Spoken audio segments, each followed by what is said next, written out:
నమస్కారం. ప్రేక్షకులందరికీ శుభోదయం. ఈనాటి శుభయోగం శీర్షికన శుక్రవారంతో కూడిన సంకష్టహర చతుర్థి సందర్భంగా గణపతిని ఏ విధంగా ఆరాధన చేస్తే సమస్త శుభాలు చేకూరుతాయో పరిశీలిద్దాం. ప్రధానంగా సంకష్టహర చతుర్థి శుక్రవారంతో కలిసి వచ్చింది కాబట్టి శుక్రగ్రహ దోషాలు తొలగింపజేసుకోవటానికి, శుక్రుడి అనుగ్రహం వల్ల రాజయోగం కలగటానికి, సినిమా టీవీ రంగాల్లో, సంగీత నాట్య రంగాల్లో విశేషంగా అవకాశాలు కలిసి రావటానికి స్ఫటిక గణపతిని ఆరాధన చేయాలి. స్ఫటిక గణపతిని పూజామందిరంలో ఏర్పాటు చేసుకోవటం, తెల్లటి పుష్పాలతో పూజించటం, తెలుపు రంగు పదార్థాల నైవేద్యంగా సమర్పించడం ద్వారా శుక్రుడి సంపూర్ణమైన అనుగ్రహం కలుగుతుంది. అలాగే సంకష్టహర చతుర్థి అంటేనే ప్రధానంగా సాయంకాలం పూట చేసే పూజకు ప్రాధాన్యత ఎక్కువగా ఉంటుంది. అందుకే సాయంకాలం పూట మీ గృహంలో పూజామందిరంలో పూజాపీఠం మీద 21 జిల్లేడాకులను ముగ్గు వేసిన తర్వాత ఏర్పాటు చేసుకొని బియ్యపిండితో అష్టదళ పద్మ ముగ్గు, స్వస్తిక్ గుర్తు ముగ్గు పూజాపీఠం మీద గీసుకున్న తర్వాత 21 జిల్లేడాకులు ఉంచి ఆ 21 జిల్లేడాకులకి గంధం బొట్లు పెట్టి ఆ 21 జిల్లేడాకుల మధ్యలో శ్వేతార్క గణపతి, తెల్ల జిల్లేడు వేరు మీద చెక్కిన గణపతిని ఉంచుకోవాలి.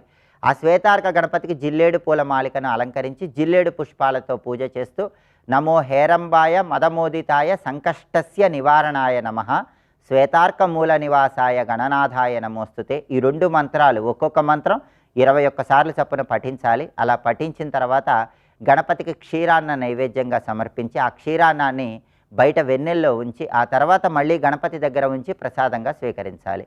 శుక్రవారంతో కూడిన సంకష్టహర చతుర్థి సందర్భంగా సాయంకాలం పూట ఈ ప్రత్యేకమైన పూజ చేస్తే గణపతి సంపూర్ణమైన అనుగ్రహం కలుగుతుంది. గణపతి ఆలయానికి వెళ్ళి గరికపోసలు కలిపి నీళ్లతో అభిషేకం చేయించుకుంటే పోగొట్టుకున్న ధనకనక వస్తువాహన ప్రాప్తిని సిద్ధింపజేసుకోవచ్చు. గణపతికి బెల్లపు పానకం సమర్పిస్తే గణపతి అనుగ్రహం వల్ల వృత్తిపరంగా మంచి పురోభివృద్ధి కలుగుతుంది. కాబట్టి గణపతికి బెల్లపు పానకాన్ని నైవేద్యంగా సమర్పించిన, బెల్లపు పానకంతో గణపతికి తర్పణం ఇచ్చిన గణపతి అనుగ్రహం వల్ల సమస్త శుభాలు చేకూరతాయి. గణేష పంచరత్న స్తోత్రాన్ని, సంకటనాశక గణేష స్తోత్రాన్ని పఠించినా శ్రవణం చేసినా కూడా శుక్రవారంతో కూడిన సంకష్టహర చతుర్థి సందర్భంగా గణపతి సంపూర్ణమైన అనుగ్రహం కలుగుతుంది, సమస్త శుభాలు చేకూరతాయి. ఈ విధి విధానాలు పాటించండి, గణపతి అనుగ్రహానికి సులభంగా పాతులకండి. రేపటి శుభయోగం శీర్షికన శనివారం సందర్భంగా విశ్వావసు నామ సంవత్సరంలో 12 రాశుల మీద శని ప్రభావం ఏ విధంగా ఉంటుందో 12 రాశుల వాళ్ళు పాటించాల్సిన ప్రత్యేకమైన విధి విధానాలు ఏంటో పరిశీలిద్దాం. నమస్కారం.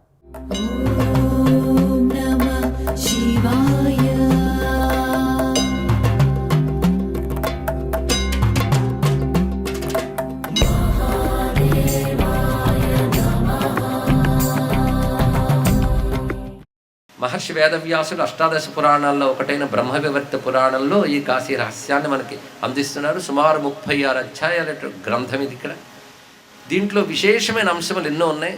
పైగా దీని పేరు కాశీ రహస్యం. ఎందుకు ఆ పేరు పెట్టారు అంటే, ప్రకటంగా కనబడేది ఇంద్రియాలకు గోచరించేదాన్ని మనం ప్రకట విషయం అంటాం, ఇంద్రియాలతో తెలుసుకోలేని దాన్ని రహస్య విషయం అంటాం. ఇంద్రియాలతో తెలిసేవన్నీ కూడా సామాన్య విషయములే. విజ్ఞాన శాస్త్రం కూడాను ప్రకట శాస్త్రం అనే చెప్పాలి. సైన్స్ ఉంది, సామాన్యులకు సైన్స్ అర్థం కాదు. అప్పుడు సైన్స్ కూడా సామాన్యులకి తెలియనిది కదా, అది కూడా రహస్యం అవుతుందా అంటే అలా అనడానికి వీలు లేదన్నారు. ఎందుకంటే సామాన్యుడైనా సరే, తెలుసుకోలేకపోయినా సరే, అది విజ్ఞానం భౌతికమే కదా అందుకే భౌతికమే అనిపించుకుంటుంది అన్నాడు. కనుకనే సైన్స్ కూడా తెలుసుకోలేని సత్యం ఏదైతే ఉంటుందో దానికి రహస్యం అని పేరు పెట్టాలి. ఇక్కడ అది కాశీ రహస్యం అంటే ఇప్పుడు మనం భౌతికంగా కళ్ళతో చూసేది కాదు, చరిత్రతో వెతికేది కాదు, అలాగే మన దుర్బిణీలు టెలిస్కోపులు తెస్తే కనబడేది కాదు. కేవలం తపోదృష్టికి మాత్రమే కనబడే ఒక సత్యం. అంతేగాని తపోదృష్టికి వచ్చి కనబడదు, అది ఉంది, రావాల్సిన అవసరం లేదు. ఆ ఉన్నది తపస్సుకి గోచరిస్తే దాన్ని రహస్యము అంటాం. ఈ రహస్య శబ్దం మనం శాస్త్రంలో, మంత్రశాస్త్ర విషయంలో, వేదాంత శాస్త్ర విషయంలో కూడా రహస్య శబ్దం మనం వాడుతూ ఉంటాం. అందుకే లలిత రహస్యనామాలు అంటాం. ఇక్కడ అంటే రహస్య శబ్దం వాడిని చోటు బట్టి చెప్పాలి. అందుకే నీకు రహస్యం చెప్తాను అని ఎవరైనా పిలిస్తే మంత్రం చెప్తారు అనుకోవద్దు. ఇక్కడ లోక వ్యవహారంలో వాడే పదాలు వేరు, శాస్త్ర వ్యవహారంలో వాడే పదాలు వేరు. అది శాస్త్ర ప్రకారంగా రహస్య శబ్దం చాలా దివ్యమైనది. అందుకే కాశీ రహస్యం, ఈ 2 మాటల గురించి మాట్లాడుకున్నా చాలా ఉంటుంది. ఇక్కడ ఆ మాటకు వస్తే కాశీయే రహస్యం అయ్యా, మళ్ళీ కాశీ రహస్యం ఏమిటి అన్న విషయం కాశీ రహస్యం విన్నాక కానీ అర్థం కదా మనకి. అలాంటి భవ్యమైన కాశీ రహస్యం ప్రారంభమే చాలా చిత్రంగా ఉంటుంది. ఇందులో యుగముల లక్షణం మొదట ప్రస్తావన చేస్తాడు. యుగాల్లో ప్రతి యుగానికి ఒక స్వరూపం ఉంటుంది. సత్యయుగం అనగా కృతయుగం, త్రేతాయుగం, ద్వాపర యుగం, కలియుగం. ఈ కలియుగంలో ఉన్న దుర్లక్షణాలన్నీ కూడా ముందు చెప్తాడు. అలాంటి దుర్లక్షణాల నుంచి బయటపడాలంటే ఉపాయాలు ఏమిటి అవి కూడా చెప్తాడు. అన్నీ చెప్పి అంటాడు ఉపాయాలు ఉన్నాయి కానీ అందరూ చేయలేరని కూడా చెప్తాడు ఇక్కడ. అలాంటప్పుడు సులభ ఉపాయాలు ఏమిటి అని మళ్ళీ చెప్పాలి. ఆ సులభోపాయాల్లో ఒకటి కాశీ మహాక్షేత్రాన్ని ఆశ్రయించడమే సులభోపాయం అనేది మొదట కొన్ని అధ్యాయాల సారవది ఇక్కడ. అది చెప్తూ బ్రహ్మదేవుడు వివరిస్తాడు ఈ చరిత్రను. నిజానికి బ్రహ్మ స్వయంగా చెప్తాడు ఈ కథని. ఆ బ్రహ్మ చెప్తున్నటువంటి వృత్తాంతంలో ప్రారంభమవుతుంది వేదధర్ముడి వృత్తాంతం. అస్తి గోదావరీ తీరే మునేరాంగిరస శివ ఆశ్రమ సర్వైర్విక్షాత పుణ్యద్రుమ మృగాకులం బ్రహ్మక్షత్రశయస్తత్ర తప్యంతే తప ఉత్తమం. గోదావరి అనేది తీరంలో అంగీరస మహర్షి ఆశ్రమం ఉన్నది. అక్కడ బ్రహ్మర్షులు, రాజర్షులు మొదలైన వారు తపస్సు చేస్తుంటారు. అలాంటి తపస్సుల మండలంలో ఒక ఉదాత్తమైన స్థాయిలో గురువుగా ప్రకాశిస్తున్నటువంటి వాడు తన్మధ్యే వేదధర్మాచ ఋషి పైలాత్మజ కృతి. పైలాత్మజుడు అంటే పైలుడు అనేవాడి యొక్క పుత్రుడు ఈ వేదధర్ముడు. పైలుడు ఒక మహర్షి. చాలామందికి పైల మహర్షి పేరు విని ఉంటారు. వ్యాసుని శిష్యుల్లో పైల, సుమంత, జైమిని, వైశంపాయన నలుగురు. అందులో పైలుని యొక్క పుత్రుడు ఈ వేదధర్ముడు. ఆయన వద్ద అనేక మంది శిష్యులు వేదాంగ పారగలి ఉన్నారు. అనేక శాస్త్రములు అధ్యయనం చేస్తున్న వారు ఉన్నారు. తస్య శిష్యాస్తు బహవో వేదాంగ పారగాః తేషాం సందీపకో నామ శిష్యో గురుపరాయణ. అలాంటి వేదధర్ముని వద్ద ఉన్నటువంటి శిష్యుల్లో సందీపకుడు అనొక శిష్యుడున్నాడు. పైగా ఆయన నైష్ఠికంగా ఉంటూ ఉన్నాడు అన్నాడు. నైష్ఠికో న్యవసత్ గేహే గురోహో. ఈ నైష్ఠిక శబ్దం ఎప్పుడు చెప్తారు అంటే గురువు దగ్గర విద్య నేర్చుకోవడానికి వచ్చినటువంటి విద్యార్థుల్లో వేదాధ్యయనం చేసే వాళ్ళు ఎవరైతే ఉంటారో వాళ్ళు బ్రహ్మచారులు అంటారు ఇక్కడ. ఆ వేదాధ్యయనం చేసేటప్పుడు నిరంతరం గాయత్రి జపం చేసుకుంటూ వేదాధ్యయనం చేస్తున్నటువంటి వారు సావిత్ర బ్రహ్మచర్యము అని వారికి పేరు.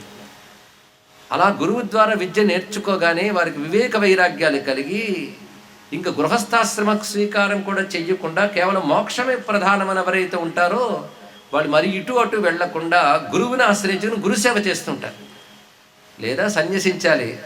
సన్యసించలేకపోతే గురువు దగ్గరైనా ఉంటూ వైరాగ్యంతో తత్వ విచారణ చేస్తే దాన్ని నైష్ఠిక బ్రహ్మచారి అంటారు. ఇతను నైష్ఠిక బ్రహ్మచారిగా గురువు దగ్గర ఉండిపోయాడు సందీపకుడు. అలాంటి ఆ బ్రహ్మచారితో ఒకసారి గురువు అంటున్నాడు బహుకాలం అయిన తర్వాత. ఎందుకంటే గురువు దగ్గర అప్పుడే శిక్షితుడైపోయాడు సర్వవేద శాస్త్రాల్లోనూ. అలాంటి అతడితో గురువు ఒకసారి చెప్తూ నీతో ఒక పని పడింది, నాకు నేను చెప్పినట్టు చేస్తావా? అయితే నీకు బలవంతం మాత్రం పెట్టను, గురువాజ్ఞ చేసి తీరాలి ఇలా నేను అన్ను. అది నువ్వు అనుకోవడం మీద ఆధారపడుతుంది. కొన్ని గురువు ఆదేశిస్తాడు. ఒక్కొక్కప్పుడు గురువు నాకు చేస్తావా అని అడగవచ్చు, సహాయపడతావా అన్నట్టు. అలా నేను అడుగుతున్నాను, నువ్వు ఆలోచించి నిర్ణయం చెప్పు అన్నాడు. అదేమిటంటే విచార్య వద మత్పృష్టం ఎది కర్తుం క్షమోహ్యసి. నేను చెప్పిన దాన్ని విని ఆలోచించి నీకు చెయ్యగలిగే సమర్థత ఉంటే చెప్పు, అంతేగాని మొహమాట అనుకుని చేసేస్తాను అనకు. ఎందుకంటే నేను ఇవాళ ఈ జన్మలో ఉన్నా గత జన్మలు లేనిది ఈ జన్మ రాదు కదా. అనేక జన్మల్లో అనేక రకాలు చేస్తూ ఈ జన్మలోకి వస్తాం. మనుష్యుడు తనకు ఊహ తెలిసిన దగ్గర నుంచి తగిన సంస్కారం పొంది చేయవలసిన పని ఏమిటి అంటే తన గత జన్మల నుంచి పోగు చేసుకున్న సంస్కారములన్నింటినీ కూడా తొలగించుకుని మంచి సత్సంస్కారాలు అలవాటు చేసుకుని తరించడానికి ప్రయత్నం చేయాలి. ఇది మానవ జన్మకి పరమార్థం, ఇది జీవన విధానమే ఇది అని భారతీయ సంస్కృతి శాసిస్తుంది. అందుకే మన నిత్య నైమిత్తికాది కర్మలు ఎందుకంటే జీవుణ్ణి శుద్ధి చేసుకోవడం కోసమే. ఈ కోణంలో ఆలోచిస్తే చాలు. ఇక్కడ ఎందుకు చేస్తున్నావయ్యా అంటే నిత్య నైమిత్తిక కర్మలు అంటే నేను అనుకున్నవన్నీ నెరవేరడం కోసం అండి కాదుట, చిత్తశుద్ధ్యర్థం.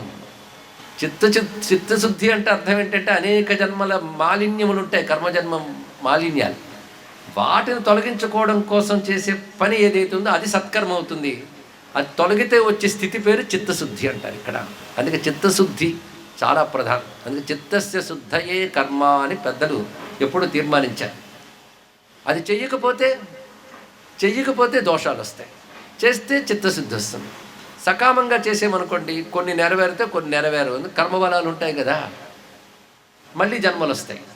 అదే చిత్తశుద్ధ్యర్థం చేసేమనుకోండి ఫలాకాంక్ష లేకుండా చిత్తశుద్ధి ప్రధానమని చేస్తాం కనుక అది క్రమంగా చిత్తశుద్ధినిచ్చి భగవత్ కృపని ఇచ్చి జ్ఞానాన్ని మోక్షాన్ని ఇస్తుంది. ఇది జీవిత పరమార్థమని శాస్త్రములన్నీ చెప్పినది ఇది అంశం.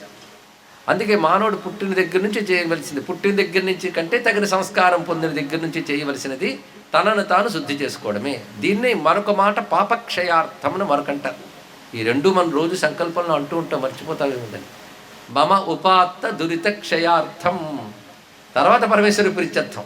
ముందు మమ ఉపాత్త దురిత క్షయార్థం చిత్తశుద్ధి. చిత్తశుద్ధి లేకపోతే ఈశ్వర ప్రీతి కూడా రాదని ఆ వరుస క్రమంలోనే మనకు అర్థమైపోయింది కదా. లేదు ఈశ్వర ప్రీత్యర్థం చిత్తశుద్ధ్యర్థం అని లేదు ఇక్కడ. ముందు ఉపాత్త దురిత క్షయార్థం, తర్వాత చిత్తశుద్ధ్యర్థం, ఈ రెండు కావాలి. అలాగా పూర్వజన్మ సహస్రేషు యాన్యఘాని కృతాని మే తాని సర్వాణి శనై క్షాళితాని తపోబలాత్. నేను గత జన్మల నుంచి చేసినటువంటి అనేక రకాల పాపాలని నా తపోబలం వల్ల క్షయింపజేసుకున్నాను. అనేక పాపాలని క్షయింపజేసుకున్నాను.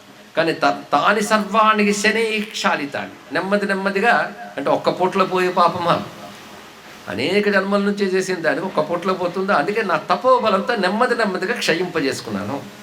అయితే పాపాలు ఎలా ఉంటాయి అంటే అది మనోవాక్ కాయములతో మూడిటితో చేసినవే పాపములు. వాటిని తొలగించుకోవడం ఎందుకు అంటే మోక్ష విఘ్నకరాణి. ప్రతి మాట ఒక సూత్రం లాంటిదని. ఇది పాపాలు తొలగించకపోతే నష్టం ఏమిటండి అంటే మోక్ష విఘ్నకరాణి. పాపాలు ఉన్నంతకాలం మోక్షం అనేది అసలు రాదు. అది ఉన్న పాపాలు పోతే కానీ ముముక్షత్వమే రాదు. మోక్షం ఏమిటి? మన ఉన్నది ముముక్షు భవనం. స్వస్తి.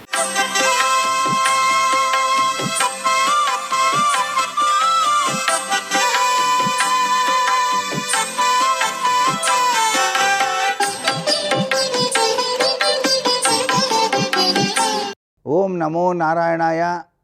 ఓం నమః శివాయ. శ్రీమాత్రే నమః. ఈరోజు సంకష్టహర చతుర్థి. సంకటములు అంటే కష్టాలు. జన్మతః పూర్వజన్మలో చేసిన పాపరీత్యా ఈ జన్మలో అనుభవించేటువంటి వివిధ రకాలైనటువంటి కష్టాల యొక్క ప్రభావం నుంచి మన్ని బయటపడేసి సుసంపన్నమైనటువంటి జీవన విధానాన్ని కలిగించేటువంటి దివ్యవంతమైనటువంటి అనుగ్రహాన్ని ప్రసాదించే సుదినం సంకటహర చతుర్థి. సంకటనాశక గణేశ స్తోత్ర ప్రభావం అద్వితీయంగా మానవాళికి ఈరోజు పఠించడం వలన కలుగుతుంది. 9 సార్లు పఠించాలి.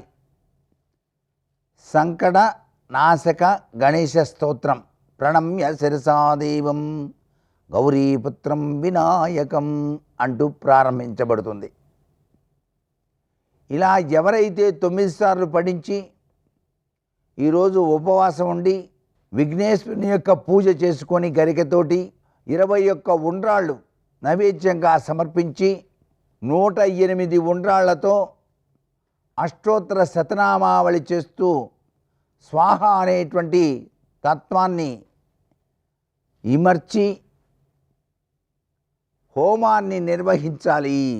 గణపతి హోమం సాయం సంధ్యా సమయంలో నిర్వహించి అటుకులు, బెల్లం, పాలు నైవేద్యంగా సమర్పించినట్లయితే, చంద్రుణ్ణి చూసినట్లయితే అద్వితీయమైనటువంటి ప్రభావం వచ్చి తీరుతుంది సుమా అంటోంది ఈ సంకటహర చతుర్థి. ఇలా ప్రతి ఒక్కరూ కూడాను సంకటహర చతుర్థి వ్రతాన్ని కొన్ని సంవత్సరాల పాటు కనుక ఆచరించినట్లయితే వారి జీవితంలో కోటి కోరికలు నెరవేరుతాయని, ఆయుష్ ఆరోగ్య ప్రభావంతో అనుకున్న పనులు అనుకున్నట్టు నెరవేరేటువంటి లక్షణం వస్తుందని శాస్త్రం. అందుకే ఆ స్థితిపతి, నిధిపతి, ప్రియపతి అయిన గణేశుని సంకట నాశక గణేశ తత్వరీత్యా పూజించి ప్రతి ఒక్కరూ కూడాను చక్కటి అభివృద్ధి పదంలోకి పయనించడానికి ఆస్కారం ఎంతగానో కనిపిస్తుంది సుమా. ఈ సంకటహర చతుర్థి తిథి నాడు గణపతిని స్మరిస్తూ మూల మంత్రాన్ని కూడా పఠించడం సర్వవిధ శ్రేయోదాయకం. ఆయన గకార ప్రియుడు కాబట్టి గం గణపతయే నమః అనేటువంటి మంత్రాన్ని కూడాను 108 సార్లు పఠించడం సర్వవిధ శ్రేయోదాయకం. సర్వే జనా సుఖినో భవంతు.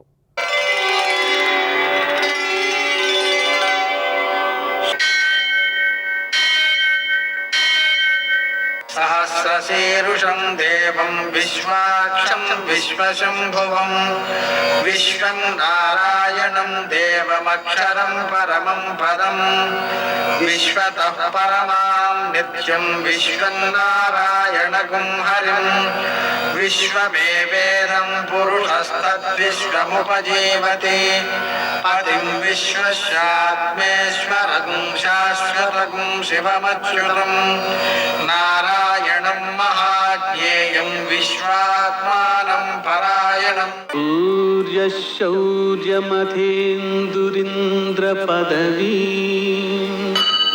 सन्मङ्गलं मङ्गलम् లక్ష్మీం క్షీరసముద్రరాజతనయాం శ్రీరంగధామేశ్వరీం దాసీభూతసమస్తదేవవనితాం లోకైకదీపాంకురాం శ్రీమన్మందకటాక్షలబ్ధవిభో బ్రహ్మేంద్రగంగాధరాం త్వాం త్రైలోక్యకుటుంబినీం సరసిజాం వందే ముకుందప్రియాం. నేటి కాలమాన విశేషాలను గమనిద్దాం. స్వస్తి శ్రీ చాంద్రమాన విశ్వావసునామ సంవత్సరం, ఉత్తరాయణం, వసంత ఋతువు, వైశాఖ మాసం, కృష్ణపక్షం, శుక్రవారం. సూర్యోదయం 5:47 సూర్యాస్తమయం 6:37.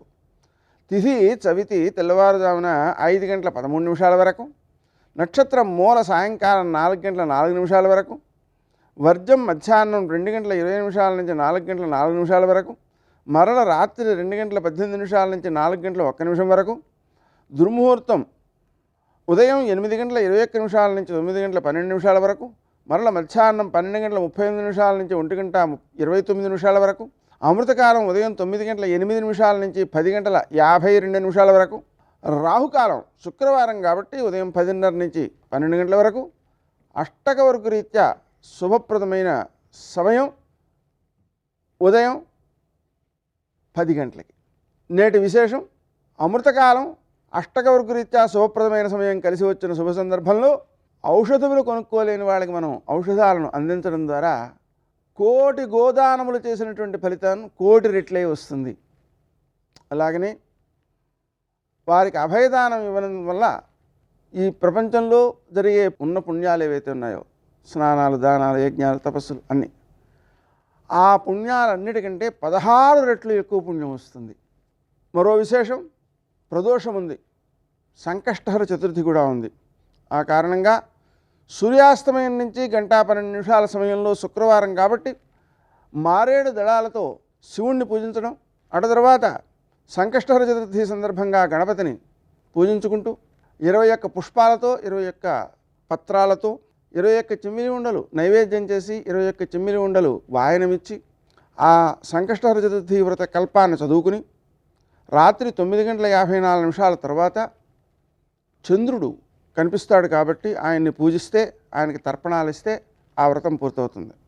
దానివలన నీలాపనిందలు తొలగుతాయి, కష్టాలను అధిగమించేటువంటి శక్తి మనలో పెరుగుతుంది. అది కాక శుక్రవారం కాబట్టి ఉదయకాలం లక్ష్మీనారాయణులను మారేడు దళాలతో అర్చించుకోవడం, లక్ష్మీ హృదయం 5 సార్లు పారాయణ చేయడం, లక్ష్మీ అష్టోత్తరనామ స్తోత్రం 108 సార్లు పారాయణ చేయడం, కనకధారాస్తవం 3 సార్లు పారాయణ చేసుకోవడం, ఇవన్నీ కూడా లక్ష్మీదేవి యొక్క అనుగ్రహాన్ని ప్రసాదిస్తూ మనకు అనుభవయోగ్యమైన సంపదను కల్పిస్తాయి. నేటి ఆణిముత్యాలు.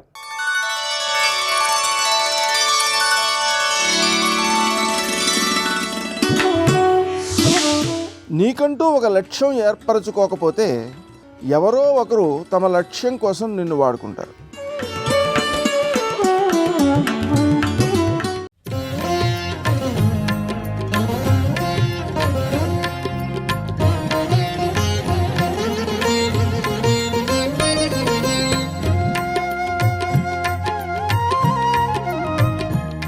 ఆ అన్న వదిన వాళ్ళ పాదములు తలకి తగలవలసిందే, ఇలా నమస్కారం చేయడం లేదు ఎప్పుడు. వాళ్ళ పాదములకు తన తల తగిలేటట్టుగా స్పృశించి నమస్కరించేవారు.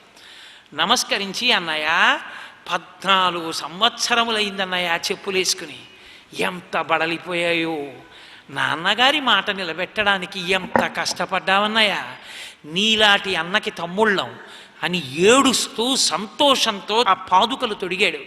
పాదుకలు తొడుక్కున్న రామచంద్రమూర్తి కోటి సూర్యుల పగిది పుష్పక విమానంలోంచి కిందకి దిగితే శత్రుఘ్నుడు పరుగు పరుగున వెళ్ళి ఆ జుత్తంతా జులపాలు కట్టేసింది జిల్లేడు పాలకి.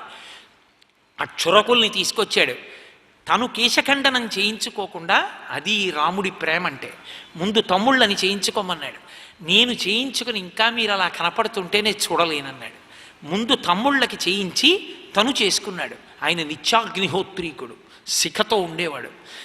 మెరిసిపోతూ మహానుభావుడు స్నానం చేసి తమ్ముళ్లతో కలిసి ఆయన రథం ఎక్కితే అక్కడ జరిగింది ఆశ్చర్యకరమైన సందర్భం. సాక్షాత్తుగా యువరాజు కావలసిన వాడు, అప్పటి వరకు రాజప్రతినిధిగా ఉన్నవాడు, ఆయన చెప్పుకున్నాడు, అన్నయ్య నీ రథాన్ని నేను తోలుకుంటానని.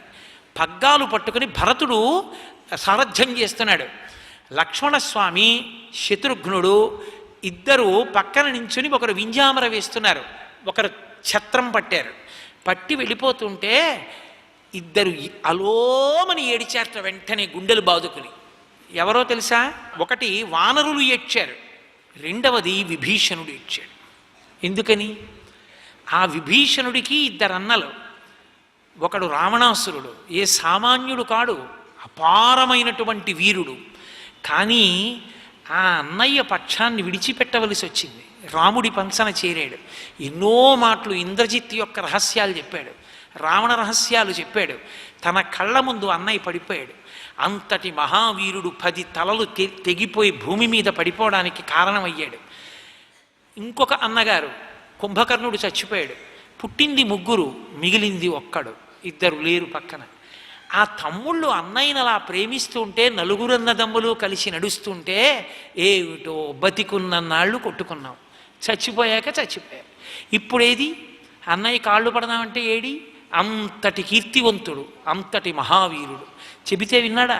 వినలేదు. ఆఖరికి కలిసి ఉన్నదే లేదు. కాబట్టి మహానుభావుడు విభీషణుడు ఇచ్చాడు.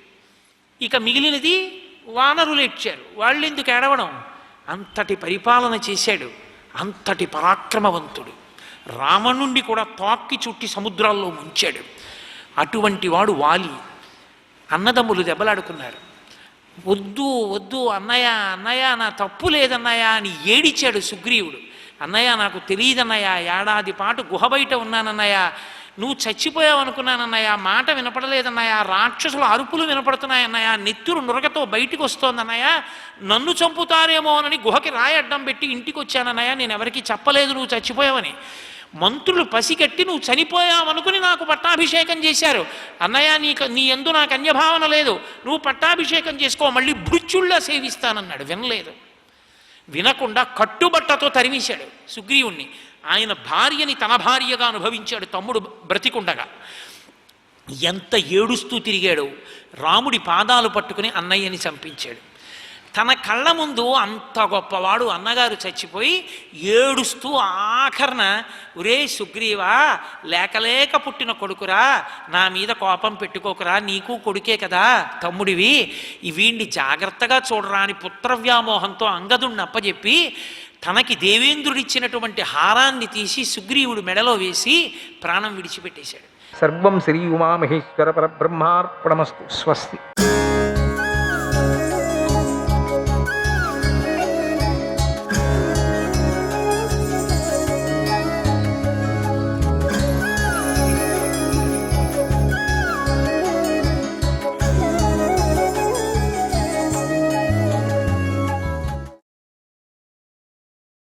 హరివంశ మహాత్మ్యం.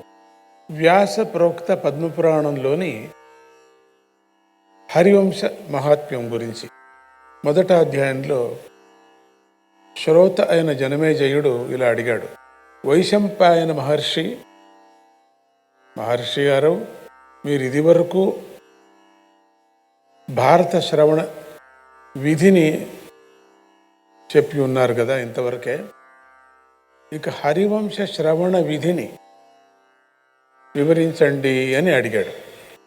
బ్రహ్మ విష్ణు మహేశ్వరులే హరివంశానికి శరీరం. హరివంశం అంటే సనాతనమైన శబ్దబ్రహ్మే. శబ్దబ్రహ్మను బాగా తెలుసుకున్నవాడే పరబ్రహ్మను చేరగలడు. మనిషి మనోవాక్కాయలతో సంపాదించుకున్న పాపాలన్నీ హరివంశ శ్రవణంతో పటాపంచలైపోతున్నాయి.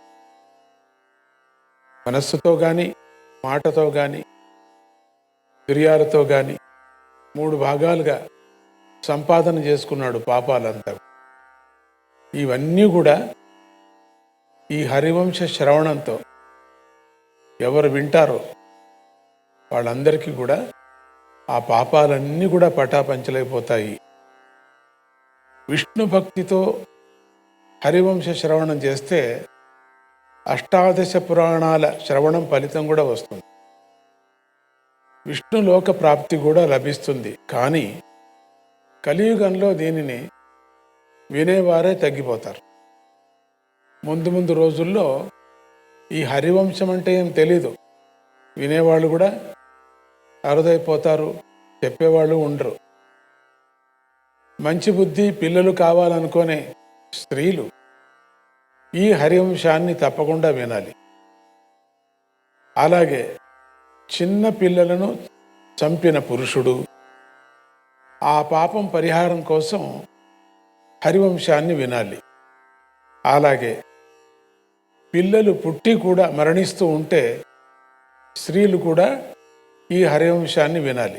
ఇక ఆడపిల్లలు చేసేటువంటి పాపాలలో 5 పాపాలు ప్రధానమైనవి.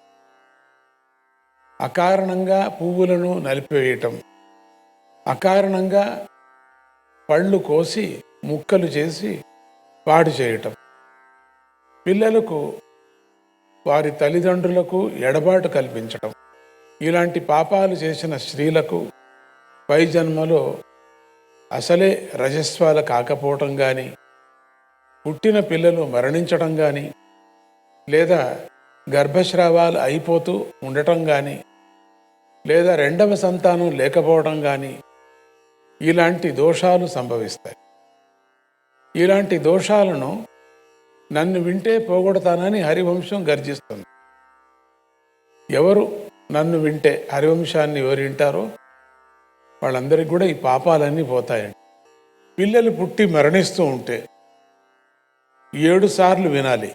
ఒకే ఒక సంతానం ఉంటే 3 సార్లు వినాలి.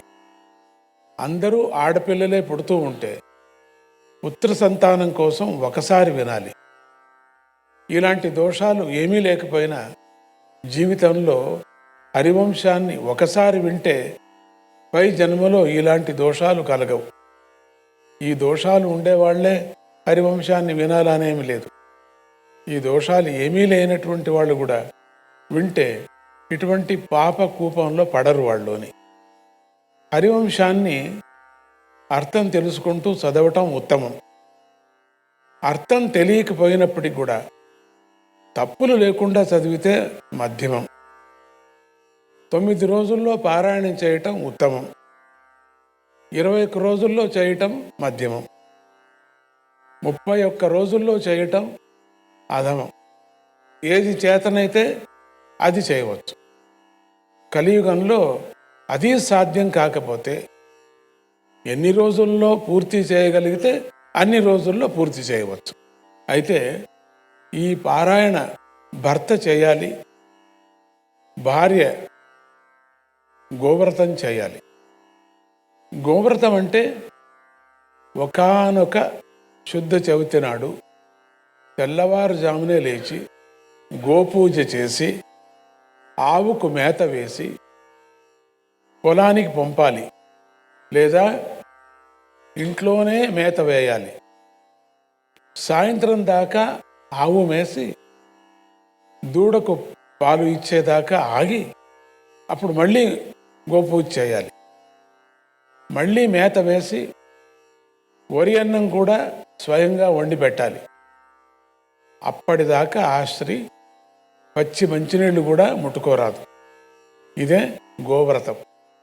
ఇలా నెల రోజుల పాటు వరుసగా చేస్తూ హరివంశ శ్రవణం చేస్తే సుపుత్రుడు జన్మించి తీరుతాడు అని ఇక్కడ చెప్తున్నారు. ఇక జనమేజయ, ఇక 9 రోజులు పారాయణ విధానం చెప్తాను. దీనికి చాలామంది సహాయం కావాలి.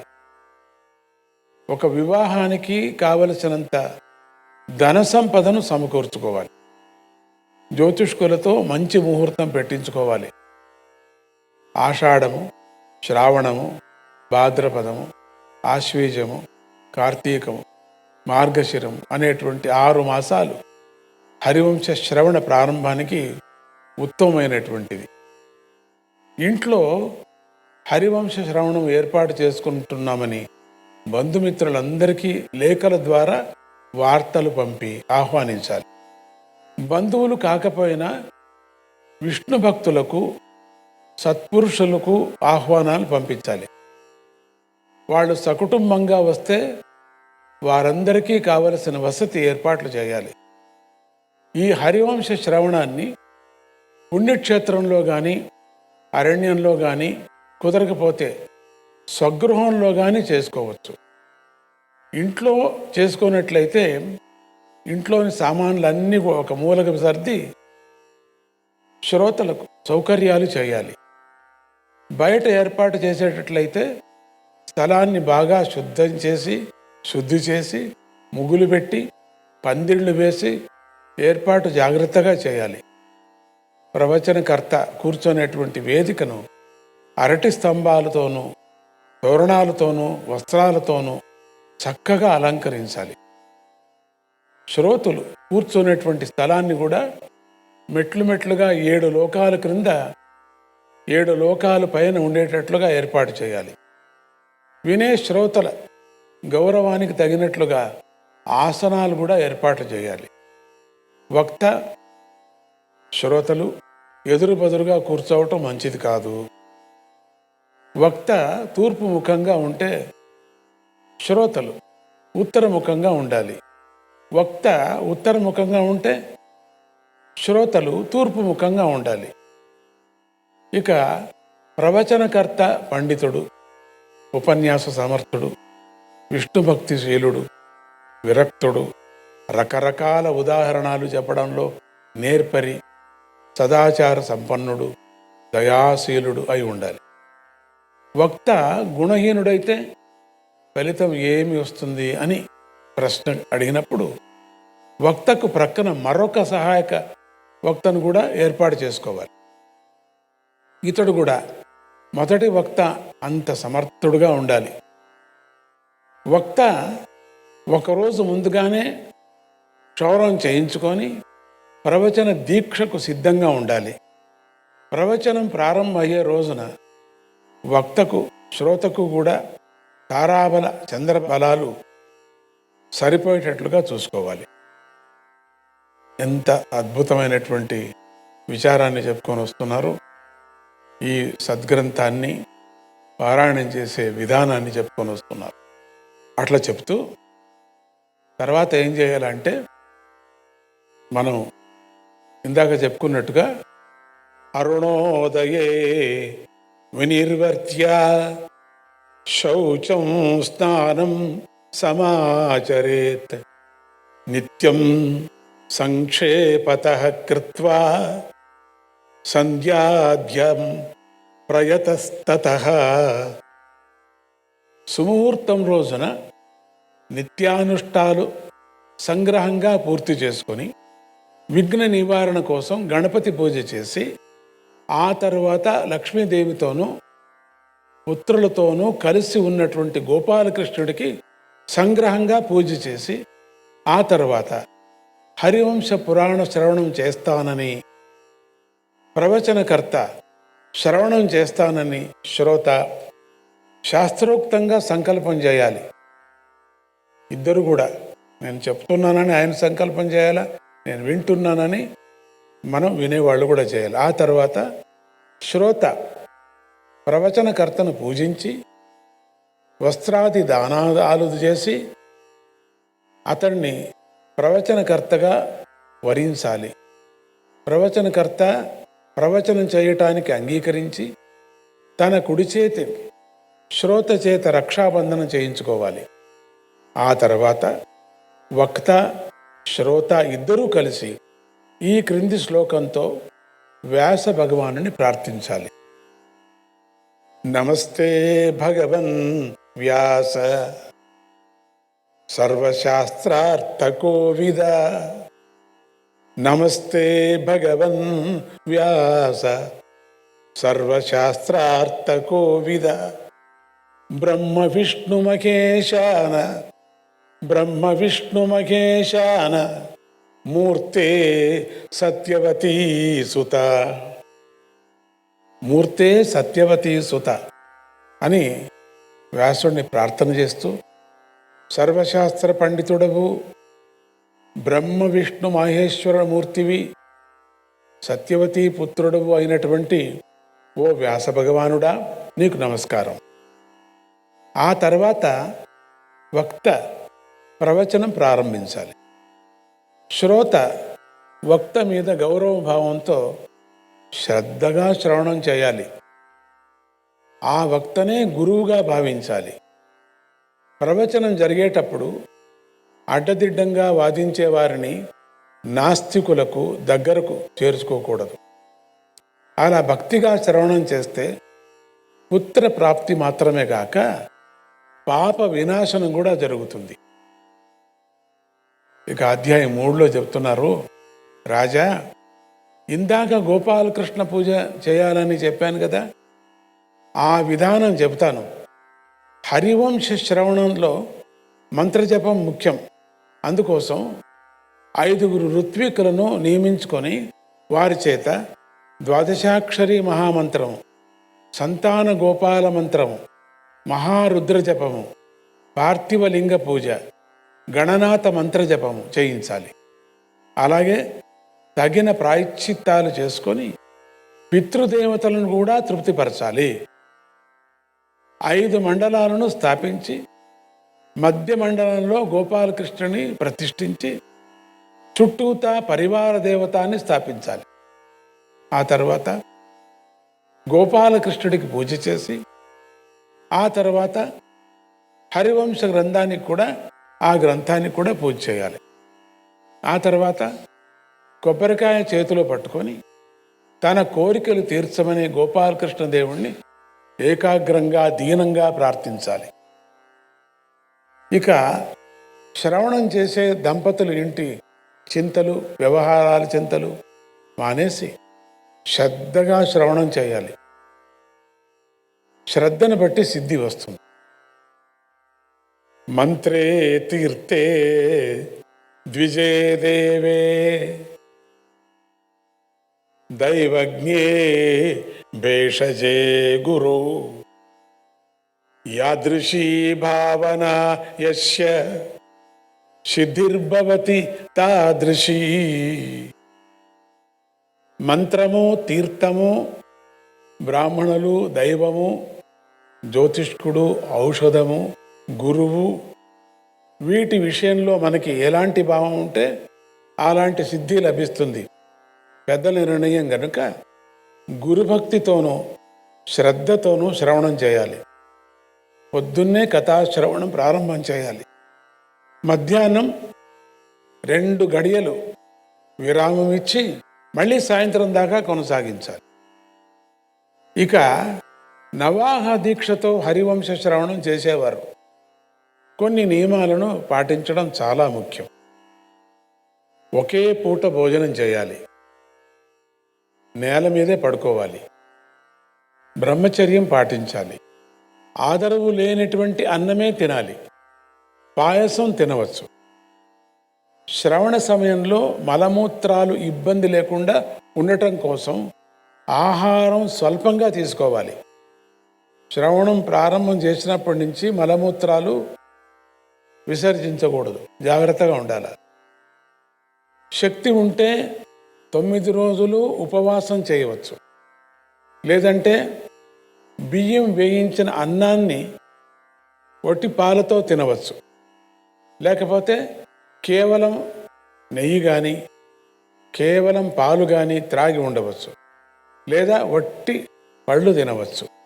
ఈ నియమాలన్నిటిలోనూ కథాశ్రవణం నిర్విఘ్నంగా చేయగలగడం ముఖ్యంగా, అంతేగాని మొండిగా ఉపవాసం చేయటం ముఖ్యం కాదు. మొండిగా ఉపవాసం చేసి మొండిగా వ్రతాలు చేసి కథ వినుకోకుండా ఆసుపత్రికి వెళ్ళటం మంచిది కాదు. జాగ్రత్తగా ఉండాలి. తినే ఆహారాన్ని వెండి బంగారు పాత్రల్లో కాకుండా ఆకులలోనే తినాలి. పప్పులు, తేనెలు, నూనె, బరువైనటువంటి ఆహారం తినుకోరాదు, తీసుకోకూడదు. బరువైనటువంటి ఆహారం, పప్పులు, తేనె ఇవన్నీ కూడా బరువైంది. పవిత్రమైన భావంతో వంట చేసేవారి వాళ్ళ వంటే తినాలి. పవిత్ర భావంతో వంట చేయాలి. పాచిపోయినవి, మాడిపోయినవి, ఫ్రిడ్జ్లో పెట్టినవి అంటే నిలువ ఉన్నవి తినరాదు. నిషిద్ధ పదార్థాలు తినరాదు.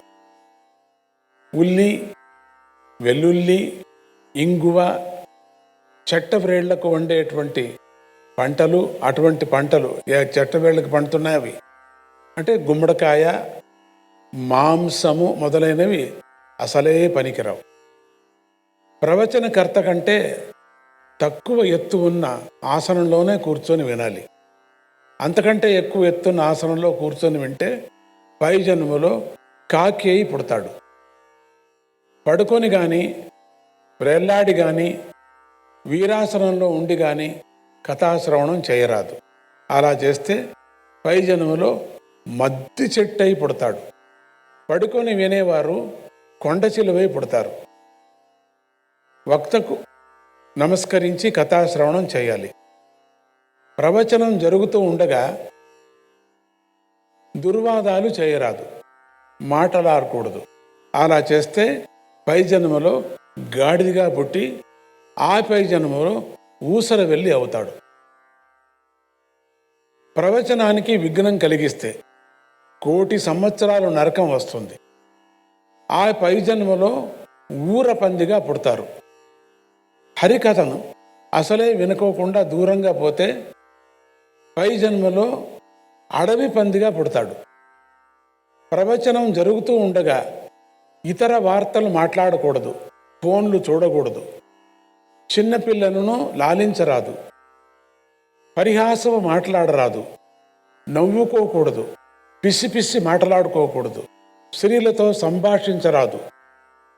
కథాశ్రవణంలో ఉన్నవారు స్త్రీలను, రాజులను, మహాత్ములను విమర్శించరాదు. నారాయణ నారాయణ, హరే కృష్ణ.